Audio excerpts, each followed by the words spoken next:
সুন্দর পৃথিবীতে বাস করি। যে দেখো কত সুন্দর প্রকৃতি তোমার চারপাশে। চলো আমরা সৃষ্টির শুরুতে ফিরে যাই, দেখি বাইবেল আমাদের সে বিষয়ে কি বলে। ঈশ্বর আকাশমণ্ডল ও পৃথিবী তৈরি করলেন। ঈশ্বর অন্ধকারকে বললেন আলো হোক। এই আলোকে তিনি নাম দিলেন দিন, আর অন্ধকারকে নাম দিলেন রাত্রি। প্রথম দিন শেষ হলো।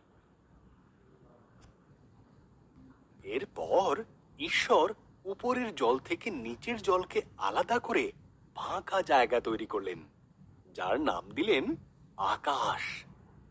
দ্বিতীয় দিন শেষ হলো। আর সমস্ত জল একত্র করলেন। এর ফলে শুকনো জায়গা দেখা দিল। তিনি শুকনো জায়গার নাম দিলেন ভূমি, আর জমা জলের নাম দিলেন সমুদ্র।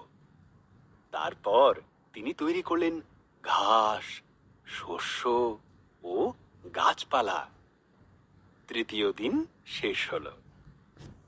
ওর ঈশ্বর আকাশে বিভিন্ন আলো তৈরি করলেন, দিনের জন্য সূর্যকে আর রাতের জন্য চাঁদ ও তারাদের তৈরি করলেন। চতুর্থ দিন শেষ হলো।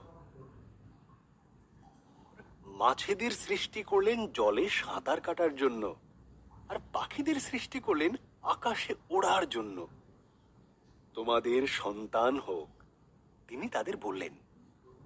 তোমরা বংশবৃদ্ধিতে ও সুরে পৃথিবীকে ভরিয়ে দাও। পঞ্চম দিন শেষ হলো। ঈশ্বর পশুদের সৃষ্টি করলেন। তিনি গৃহপালিত পশু, বন্য পশু ও সরীসৃপ প্রাণী তৈরি করলেন। ঈশ্বর বললেন আরো একটি সৃষ্টি বাকি আছে, যা সবার মধ্যে অত্যন্ত মূল্যবান। তিনি নিজের মতন করে পুরুষ ও নারী সৃষ্টি করলেন। তিনি বললেন তোমাদের সন্তান হোক, পৃথিবীর দায়িত্ব নাও, মাছ ও পশু পাখিদের যত্নে রেখো। ষষ্ঠ দিন শেষ হলো।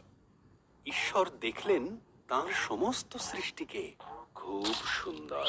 তিনি বললেন এই সপ্তম দিনে তিনি বিশ্রামে গেলেন এবং দিনটিকে স্মরণীয় করে রাখলেন। সপ্তম দিন শেষ হলো।